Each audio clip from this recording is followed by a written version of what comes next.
This is New England Soccer Weekly with Tom Quinlan, Nick Giuliano, and Mike DeSilva on 790 The Score. All right. So we got one of the original voices of American soccer on the show this week. The great first real U.S. soccer legends, really, if you think about it.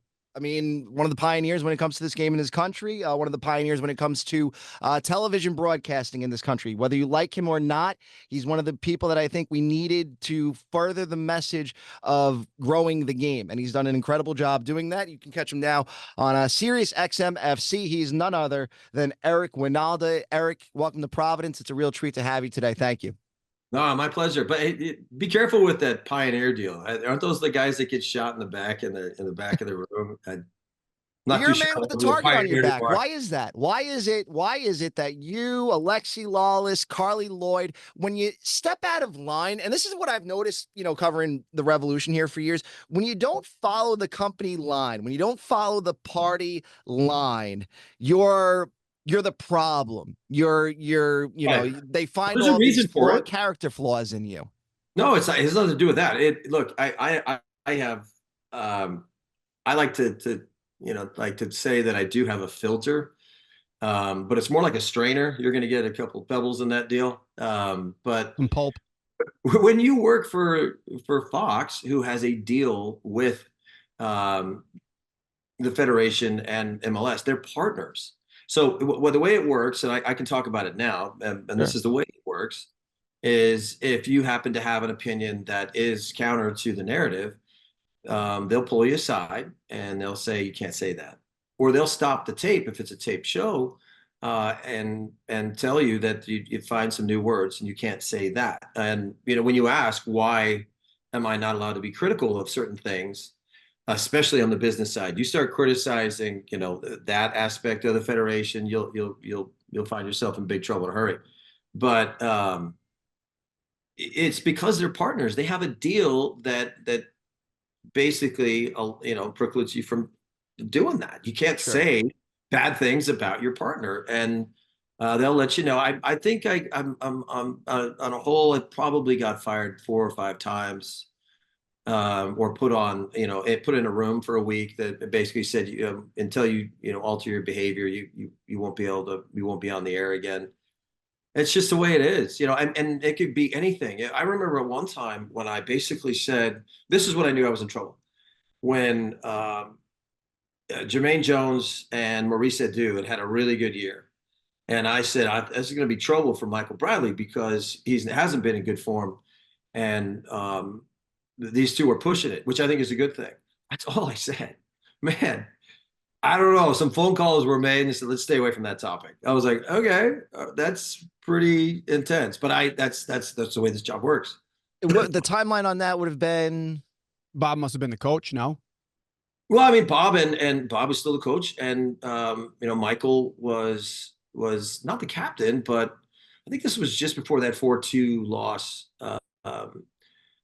to Mexico in the Gold Cup final. I mean, it was something along those lines. And look, I just try to be analytical. I try to be honest, and sometimes those two don't really work in that profession.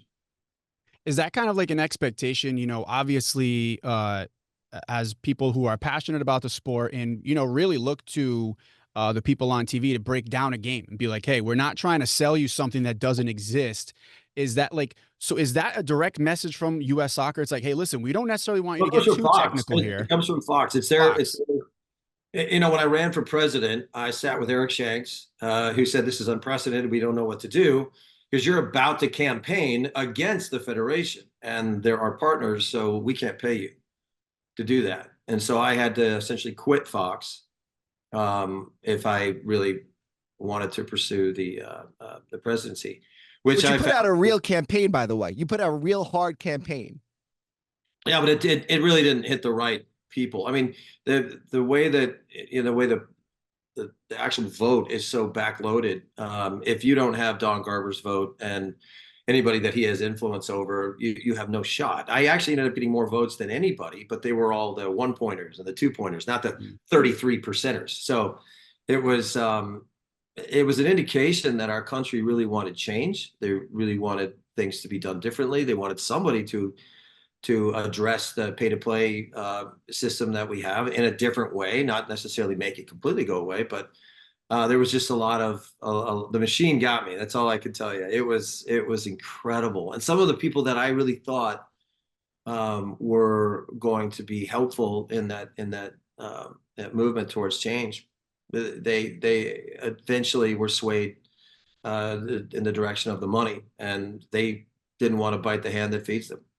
So what about U.S. soccer needs to change? If Eric Wynalda was running the federation today, how do you move forward after this embarrassment? Well, I mean, it's funny that how this all worked for me. When I was interviewed to see if I had the business acumen to take the position, Cindy Cohn was the person who actually interviewed me. And I remember that interview. I mean, she sat there with her child on her lap, and the first question was, should the presidency be a paid position? I said, probably. And she said, I couldn't disagree with you more. And I said, okay. I wasn't saying that I want it. I'm just saying probably should be. I don't need the money. So, then the first time she gets elected, the first thing she says is, I need to get paid to do this, which I thought was hilarious. But the second part of that is she, said 5 or 6 times, I don't have the business acumen myself to ever do this, which is kind of telling now, right? Because as soon as she got in the position, it became all about let's help the women and equal rights or equal pay, and that, which is cool. I mean, no one's complaining about that, but she had to hire Matt Crocker. She brought in JT Batson, or the JT Batson assumed a position with the organization, which was a decision-making, job, but he realized in a hurry, I can't make these decisions. Neither could she. So they brought in Matt Crocker, who said, well, hell, I don't want to do this, so let's give it to Sportsology. And then the guys over at Sportsology made a decision on the way this works. What I'm getting at here is, and the influences of Don Garber and Jay Berhalter, don't kid yourself, he's still over there in New York, helping Don with everything. The way that the decision was made is, different than the way we used to do things. So Neil Galati used to be in charge. He'd make a decision, he'd run it by the board, and it was actually a better way of doing things, because it was a hard line. This is what we need, and this is the direction we're going to go. And the John Matas of the world, who were on the board, would sign off on it, and off we go. So what I would change is, regardless of the fact that we think that Sportsology is the right decision maker, or Matt Crocker for that matter, I think that there's a need right now for a complete overhaul of the way that decision is made. If you ask them straight out, how do we choose a coach? They all look around the room and go, I don't know. Well, I don't know. It feels like they're skating. If we're being honest, it feels like this federation is skating right now, because the pressure, and I've talked about this before, as much as there's some guys in the American soccer media I respect, but a lot of the writers in this country and the podcasters and the bloggers, I really do feel like people worry about access, and asking hard questions is not what we do in this sport. And that's why. No, it's not their fault. You'll get your mic turned off by Michael Cameraman. I mean, that really is a thing. I mean, they will prevent you from getting access to people. They will cut off your free lunch at the stadium. I mean, that's the way and these guys, and I like that, Jeff Carlisle, I think, does a better job most than towing the line of but he has relationships with these people, and he basically says, let me do my job. I have to report what I know. And what are you willing to tell me? And then half of the time with a reporter, and I'm not going to throw Jeff into this bucket, but most of those people are privy to information so that they can release it on the federation's terms. So it's very similar to politics. It's like, you can't really tell the whole story or the true story.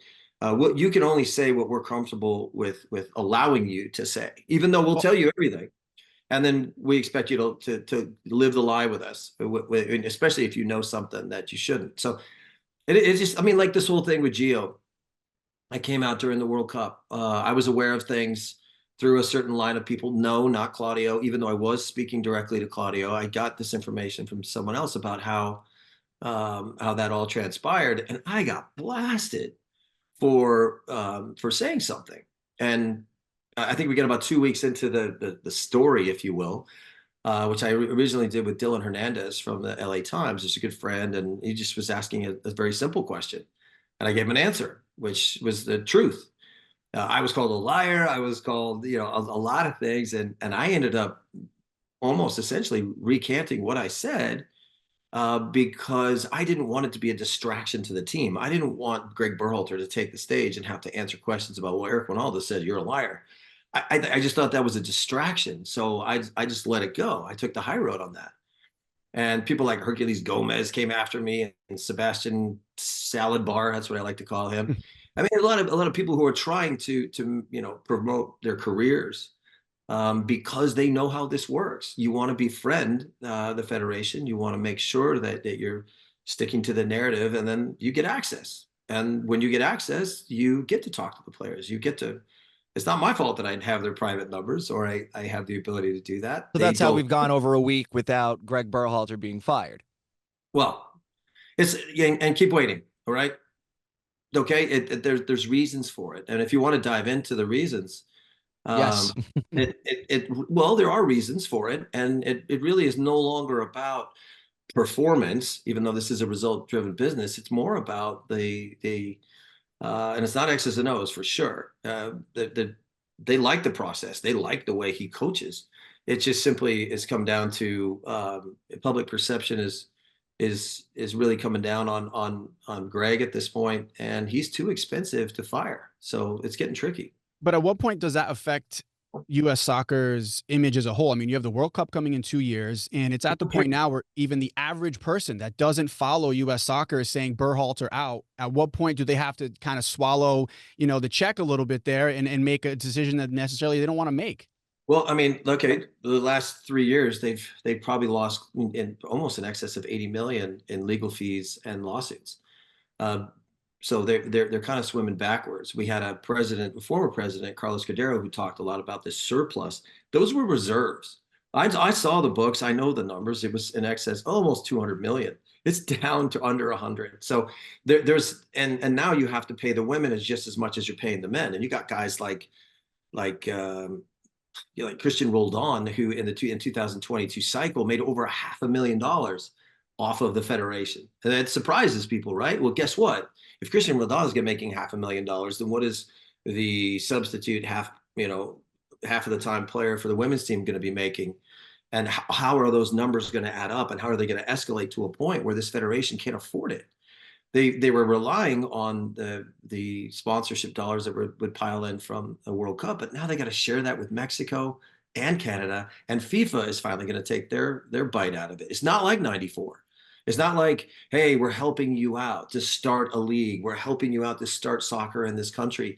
We're going to allow you to get the lion's share of those sponsorship dollars, which were amazing.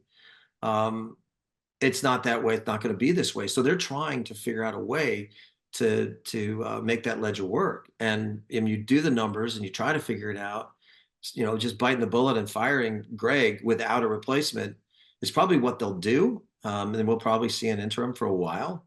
And it could very well be Marco from the Olympic team. Who knows? But that would be consistent with what they've done in the past. If you go back to the Dave Saracens or the BJ Callahans, when they don't know what to do, they just hire within the organization. So, and that could be a period of time where everybody's still screaming at the rain, saying, where's our coach? Where's our coach? But I'm just going to tell you without hesitation, they don't care.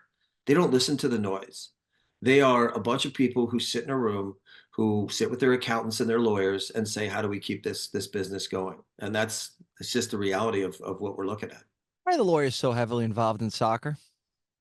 Well, our federation makes a lot of missteps. And, they're still. But even like MLS, you look at the Bruce Arena situation. We're going to go a year now without knowing what's going on there. I know what happened. You know what happened. Richie Williams should no longer be there. Bottom line, end of story. You can say whatever you like. It wasn't a fair situation. I saw Bruce in New York about a month and a half ago. He's in good spirits, and all he can't really discuss it. Right. But this is a world that we live in. Do I think Bruce Arena's a racist? Absolutely not. Is it possible that he said something that was consistent with his Brooklyn attitude from the 80s? Yeah, but that doesn't Trump make would call locker room talk. Yeah, I played for Bruce, right? I think he's hilarious, and and there's not one guy that's ever played for Bruce who would go out on a line and say, "Hey, I think the guy's out of But to line." the lawyers, why are the lawyers so heavily involved with U.S. soccer, MLS, the missteps? Like clearly, then the wrong people are in these positions. Then, well, no, it's they're in the right positions if you think it from their perspective. They just stirring stuff up and making things that happened or didn't happen or allegedly happened, and they make money. My wife's a lawyer. I'm not saying she's one of those people, but she explains these kind of things to me all the time. There's interpretations of the law. It's just like the laws of the game. We got referees that are interpreting the law. They're not rules. They're not like yes or no. There's a gray area that we always have to dig into, and that's why people get themselves. I mean, sometimes people are in trouble and they didn't do anything. So it's a part of not necessarily the soccer world, but just the world we live in.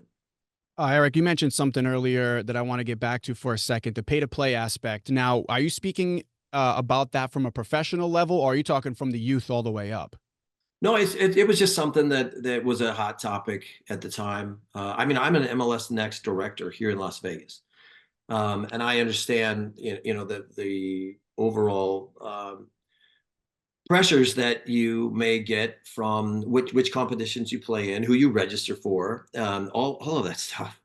And I think this country is actually going in the right direction. Our country is just too damn big. We can't have 300 MLS teams.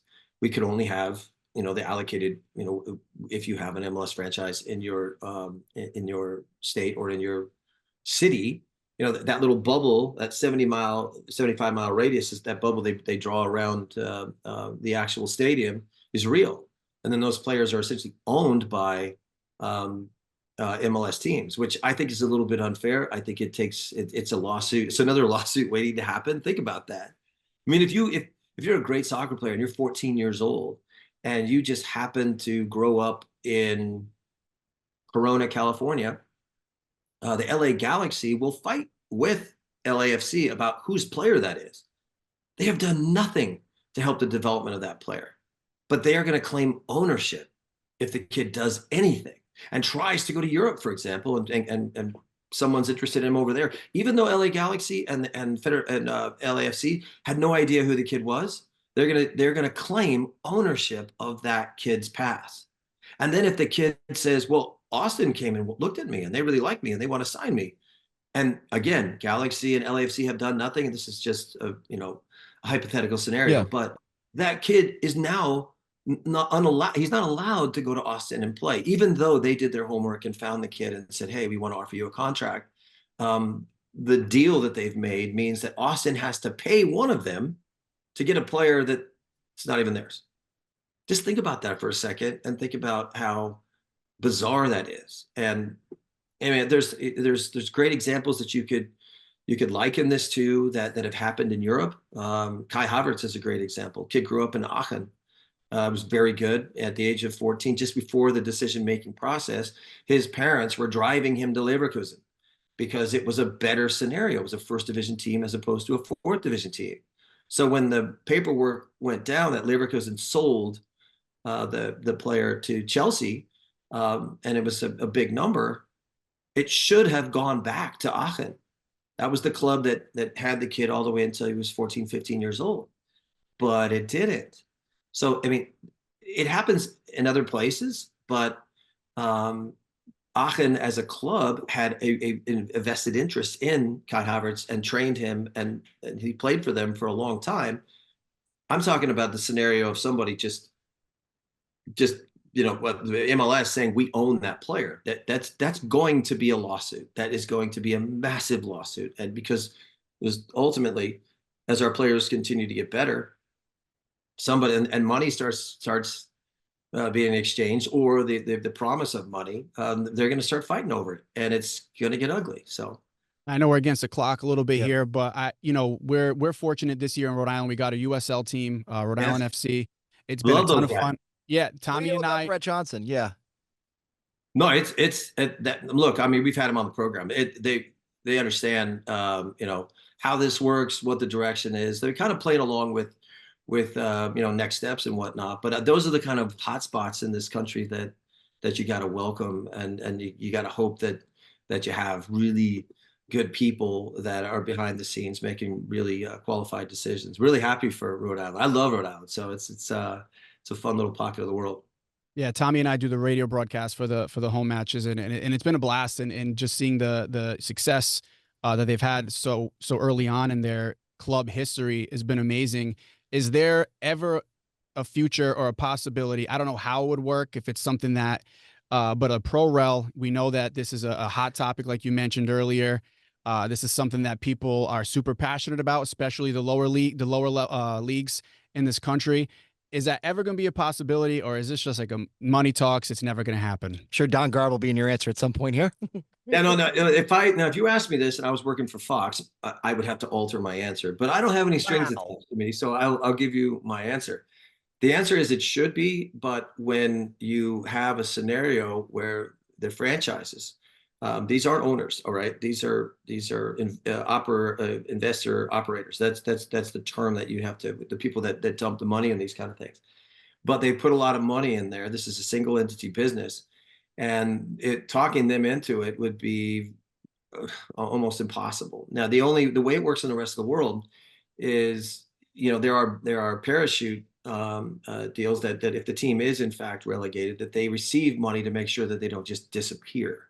So their business plan doesn't just go up in flames, and they just because they had a bad year, could be bad luck, it could have been bad choice of players. Ultimately, it could be bad business. It could be people who are running a team who shouldn't be running a team, or just bad at it, and that's why the team failed. Promotion relegation is all about ensuring that the business of football is sustainable and the right people are doing it. That's it. We are rewarding failure, to be honest. I mean, our whole system, if you think about it, is like, I would hate, for example, I would hate to be the best high school basketball player in the country. You know why?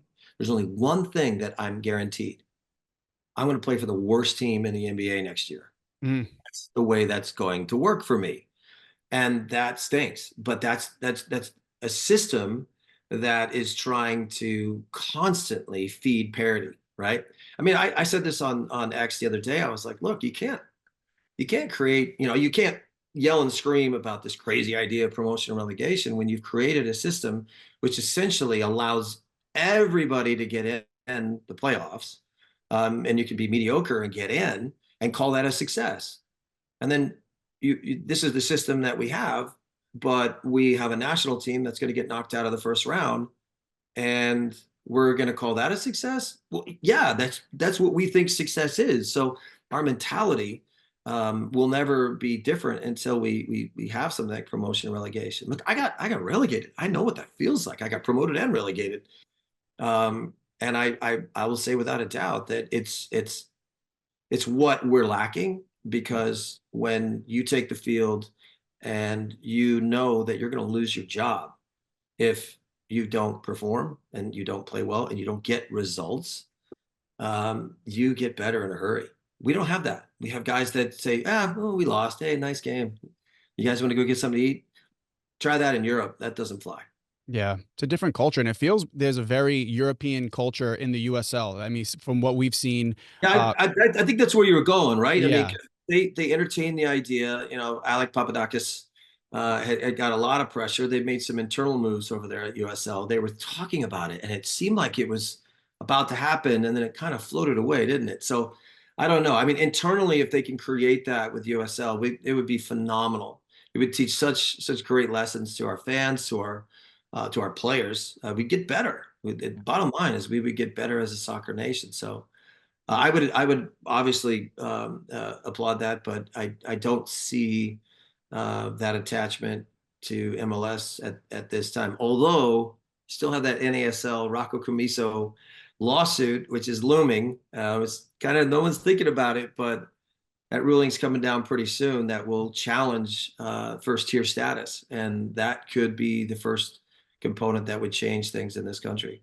Well, this is something that I think we're going to have to spend a lot of time in the future on for sure. Yeah. We would love to have you back. We know And that if you you're run busy again today. for presidency, you know where to find us. We'll yeah. for I you. don't know if it'll help. You know, and let me give you a little. I know we are up against it, but let me give you a little secret. Because about that business acumen, I had no intention of staying president long. My intention was your passion, though. Excuse me. No, Your to get passion, in. though. We needed that at the time. I wanted to get in. I wanted to implement change, and then I had a whole laundry list of people that I felt were more qualified than I was to handle the components of running a 501, to being the appropriate CEO, to being the right staffing, to implement a whole new way of looking at it, not less controlling.